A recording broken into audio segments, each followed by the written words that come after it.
Mulheres quilombolas, ribeirinhas, indígenas, ativistas, parteiras, tecelãs, benzedeiras, cozinheiras, plantadeiras, artistas, mestres. 12 histórias e 12 perspectivas de mundo, costuradas em textos que vão, a partir dos relatos e experiências bem pessoais, tratar de comunidade, do coletivo, do feminismo, das lutas sociais e das marcas e memórias do corpo e da vida. Um exercício de escuta atenta para tomar contato com experiências que transformam. O Elefante na Sala é o podcast da Editora Elefante, disponível nos tocadores, no YouTube e no nosso site.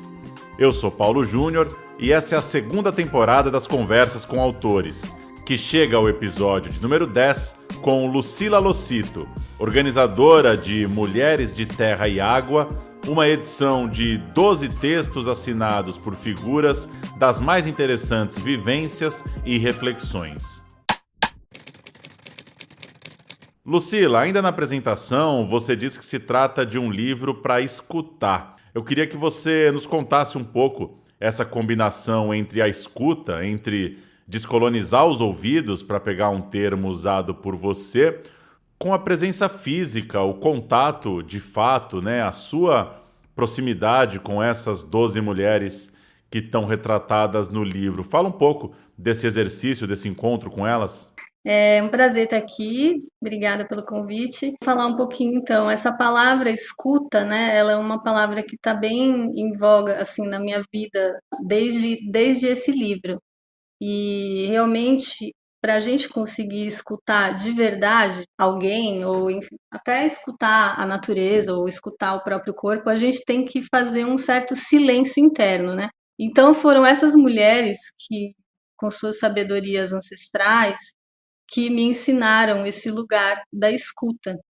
Para começar, porque elas são mulheres silenciosas, né?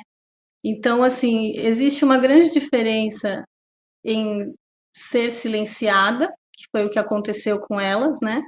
A grande maioria dessas mulheres foram silenciadas. E existe também um lado que é a mulher que sabe silenciar, que sabe se conectar, né, com o silêncio para ouvir as próprias verdades, para ouvir a natureza, para ouvir as conexões que estão para além desse barulho mental, né, que o racionalismo acabou implementando, né, implantando no planeta, no mundo, como verdade absoluta. Então, esse lugar muitas vezes da literatura ocidental, né, ele vai muito por esse barulho mental, muitas verdades absolutas, né, uma pessoa que tem certeza de uma coisa, que tem certeza da outra, esses choques de ideias, né, de teorias, que muitas vezes acabam virando um grande barulho e são nada mais do que projeções mentais, que muitas vezes não tem lastro em vivência, não tem lastro no corpo. Né? Quando você lê sobre aquilo, você sente que a sua mente acelera e você fica borbulhando, mas é muito diferente do que acontece com essas mulheres. Então, quando você está perto de uma mulher ancestral, você sente o seu corpo vivo, arrepiar, você sente que você se conecta com as suas verdades internas. Então, é um lugar de escuta, né, muito diferente, é um lugar de leitura, né, muito diferente, que é uma leitura que aguça a sua presença, né, que aguça o seu corpo, a sua conexão com a terra, né, com os seus ancestrais. Então, assim, de verdade, são vivências muito viscerais, né? Então, tudo isso é muito sentido na leitura. Mas isso também faz muito a parte do processo, né? De como o livro foi sendo escrito. São mulheres que transmitem o seu conhecimento oralmente, acaba que exige mesmo um espaço de escuta para que esse livro pudesse ser escrito, né? Então, na verdade, ele foi transcrito, né? Elas foram me contando as histórias e eu fui transcrevendo elas, né? Fazendo pequenos ajustes, muito pequenos, para poder respeitar a marca de oralidade, para poder realmente respeitar a forma delas de falar, né? A forma de se comunicar e principalmente o jeito, né, de cada uma, assim, o DNA de cada uma, né? Que vem bem desse lugar do corpo, os gestos de cada uma. E é realmente um exercício foi um exercício para mim que mudou toda a minha vida, porque foi por conta dessa sabedoria delas que eu fui ouvindo e transcrevendo que eu de fato fiz grandes mudanças na minha vida, tanto que hoje eu moro numa vila, numa comunidade, praticamente uma aldeia, onde eu posso ter uma vida realmente de presença, conectada com a natureza, né, que é uma coisa que eu sempre busquei. Então, eu acho que esse livro ele traz uma semente de uma nova, de várias novas formas de ser e estar, né, no mundo, interagir com o território, interagir com as pessoas. Elas falam muito de um lugar de afeto, né, e de acolhimento. E eu acho que a escuta tem muito a ver com acolhimento. Para você realmente escutar, não pode ter nada já lá, é um espaço. A escuta, ela requer um espaço. Então, se você não cria esse espaço para ouvir de verdade, você não acolhe aquilo que está chegando em você, não existe comunicação. E comunicação é amor, né? Principalmente para essas etnias indígenas, de muitas mulheres com quem eu conversei, a palavra comunicação ela é quase a mesma usada para amor, porque de fato é como a gente se realmente se conecta com o outro, se a gente consegue ouvir, né, escutar, depois falar e chegar num outro lugar novo a partir da possibilidade de habitar esse meio, né, de participar da vida dos outros. Então, assim, eu acho esse livro riquíssimo. Eu aprendi muito, muito, muito, né, fazendo ele. Eu me sinto muito honrada por ter podido escutar essas mulheres e queria muito outras pessoas pudessem ter esse privilégio também de escutá-las. E assim, são 12 pessoas, né? A gente não vai conseguir se aprofundar nas histórias todas agora, claro, mas queria que você desse um resumo de qual é a sua relação com cada uma delas, como que você organizou esse grupo, como você foi formatando esse grupo e dando forma ali num livro.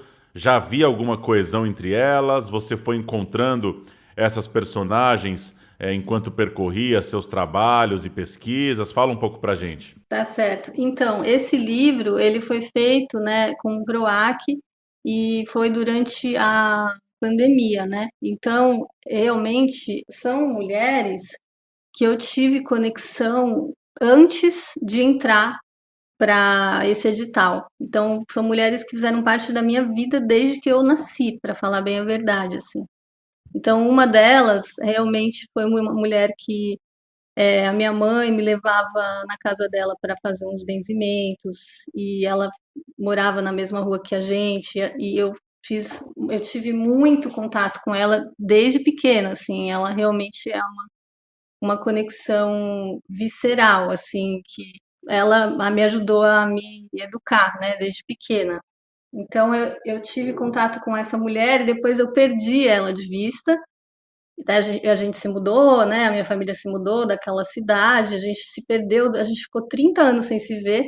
E uma vez eu fui para a África e eu sentia, assim, uns cheiros que me lembravam dela e eu comecei a relembrar as memórias da infância que eu tinha tido uma grande influência dela na minha vida. E aí eu fui buscá-la e aí a gente se reconectou e aí eu descobri que ela estava trabalhando plantando morangos. E aí eu fui atrás dela para a gente se reconectar, né? Mais assim por uma questão pessoal mesmo, de uma saudade gigantesca que veio daquele momento, porque ela de fato fez parte da minha vida de uma forma muito intensa na infância. E aí a gente se reconectou, e aí ela, né, eu tive a oportunidade de encontrar várias vezes com ela me contou as histórias, fomos na plantação de morango, enfim, tudo isso. E ela me contou também dos traumas, né, das coisas que ela passou enquanto mulher preta, né, vivendo em cidade de interior de São Paulo. Então são muitas histórias também que entram nas feridas, né, dessas mulheres e mostra como elas são grandiosas, que mesmo para além, né, de toda a repressão, silenciamento que elas sofreram, elas conseguem seguir, né, fazendo o que elas vieram fazer no mundo. principalmente seguindo o seu propósito de vida, seguindo o seu papel de plantar sempre mais amor, mais sabedoria, né? E aí foi assim com todas as outras. Tem a Cristina Itaquá, que também foi uma grande amiga da aldeia Guarani do Rio Silveira. A gente começou a se conectar com a minha pesquisa, né, com as imersões que eu sempre organizei lá em Boiçucanga, e aí foram várias visitas à aldeia, onde a gente pôde conversar muito, entre banhos de cachoeira, peixe assado na fogueira, e falando sobre sonhos. A gente tem essa coisa muito forte de ter premonições em sonhos, a gente sempre conversou muito sobre isso, essas coisas, essas sabedorias que vêm a partir do momento que a gente está dormindo, né? Esses sussurros que a gente escuta nos sonhos, que muitas vezes dão direção para a nossa vida. E a Cris é uma grande amiga que eu admiro muito. Ela é uma sábia, uma mulher extremamente capaz, né, nesse lugar da oralidade, assim, ela é uma grande oradora. E assim, foi assim com outras tantas mulheres. Posso falar também da uma parteira incrível que também faz três parteiras incríveis que fazem parte do livro, que são conexões que vieram também através de uma amiga que a gente teve um curso que era para mães. E aí a gente foi ao encontro dessas mulheres que são parteiras tradicionais. Então elas trazem essa visão, né, da conexão com o nascer, né, que é um momento crucial na vida de todos nós, né, e que muitas vezes esse momento ele acaba sendo um pouco atropelado, né, pela medicina ocidental, né, e essas parteiras elas retomam esse lugar, né, do nascimento enquanto um lugar de presença, né, de a primeira conexão com o corpo e do corpo com a terra. Então é super importante também esse olhar, né, dessas mulheres. E assim outras tantas, né, são 12, não dá para falar de todas, mas de fato assim foram conexões que foram cultivadas ao longo de anos, de não só da minha pesquisa, mas da vida pessoal, e sempre nessa busca que eu tive de descolonizar os meus ouvidos, descolonizar a minha presença nessa terra, sabe? De procurar conexões que realmente pudessem nutrir não só o meu intelecto, mas o meu coração, a minha alma, o meu corpo, o meu espírito. E foi com essas mulheres que eu encontrei, né, esse lugar de uma conexão mais integral mesmo, uma sabedoria que tem lastro em vivências, que tem lastro em afetividade, né, que não é meramente projeções intelectuais, teóricas, né, que a gente escuta muito por aí, né. Então, realmente, acho esse livro uma pérola, assim, e eu adoro que tenha conseguido reuni-las, porque elas moram em lugares muito diferentes e elas nunca se conheceram, a grande maioria delas não se conhece entre si. E elas se encontraram na minha vida, né? Então, por isso que é um recorte muito afetivo, muito pessoal. E como esse livro foi escrito durante a pandemia, elas não tiveram como se encontrar, a gente não teve como se juntar para trocar entre nós, né? Isso é uma pena. Mas tivemos a possibilidade de resguardar essa sabedoria, né? Com essas histórias que elas contaram oralmente e que acabam fazendo parte desse livro. Então, esse livro é o lugar onde elas se encontraram de alguma maneira ali, né? E uma última da minha parte, Lucila, bem nessa linha que você já tratou, como que junta essas duas coisas? De um lado, uma base teórica, né, digamos, uma visão de mundo que você já foi construindo política e socialmente. Você traz muito a ideia do bem viver no livro, por exemplo, mas de outro, a forma do livro que é de relatos em primeira pessoa, né? Então, trata-se de um encontro, né, da sua expectativa, das suas ideias com o que os depoimentos dessas personagens acabaram te mostrando, né? É interessante essa pergunta, muito boa, porque muitas vezes a gente quando vai começar a escrever, né, se tornar autor, é porque a gente tem uma ânsia de falar. Normalmente também são pessoas que, em alguma medida, talvez tenham sido silenciadas, né, e começam a querer expor as suas ideias, né, também. Então, assim, eu tive o meu movimento, né, como mulher também, de sentir a necessidade de expor as minhas ideias, né, de falar sobre as coisas que eu penso, né, as coisas que eu enxergo, que eu sinto, principalmente as coisas que eu sinto, porque no mundo de hoje parece que de hoje começa a existir espaço para o sentir, mas assim ainda o intelectual, né, o racional, o comercial, o capitalismo coloca a gente num lugar onde o sentir ele fica em segundo plano. Então, o meu primeiro movimento foi escrever um romance, né, onde eu coloquei para fora tudo que estava me engasgado, assim, tudo que eu queria falar, expressar, né, para o mundo.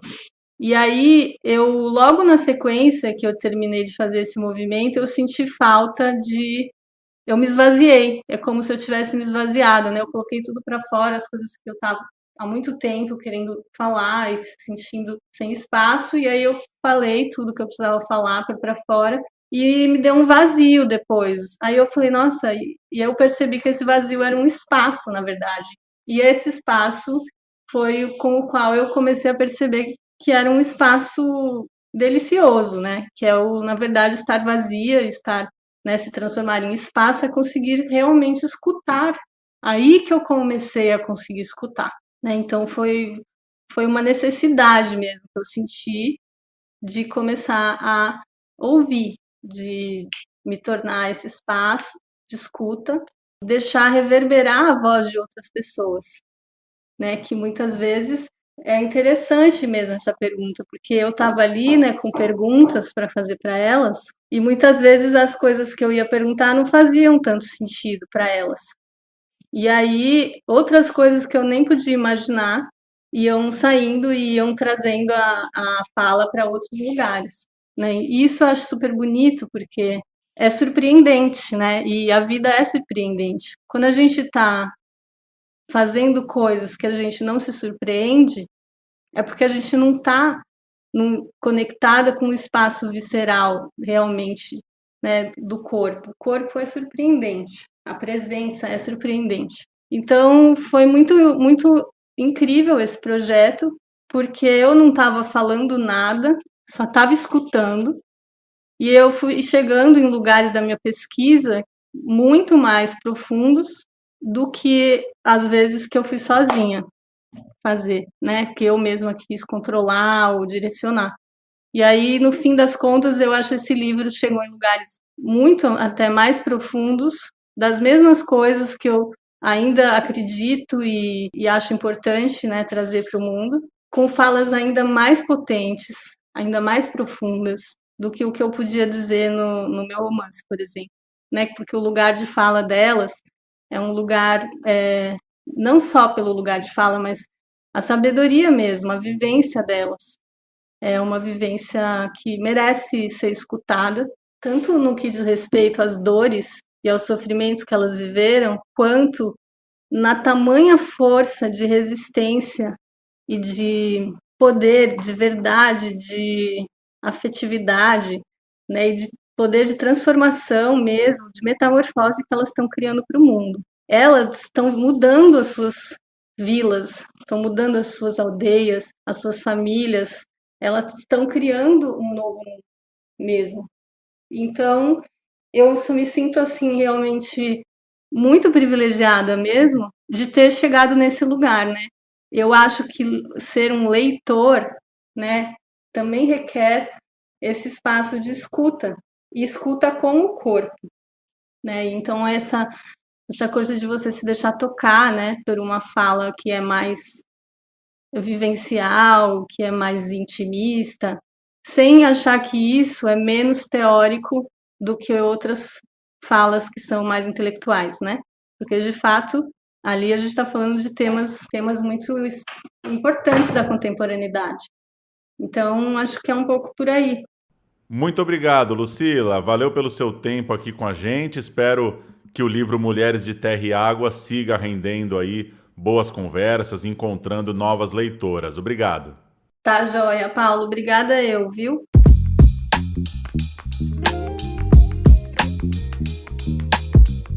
E esse foi o 10º episódio das Conversas com Autores aqui no Elefante na Sala, abrindo uma nova temporada nessa reta final de 2025. Eu sou Paulo Júnior, a produção é toda aqui da Editora Elefante e o podcast está nos tocadores, no YouTube e no nosso site. Você nos ajuda muito ao assinar e curtir nossos canais, se inscrever na nossa newsletter e recomendar esse trabalho para sua rede interessada nos livros. Até o próximo papo. Tchau!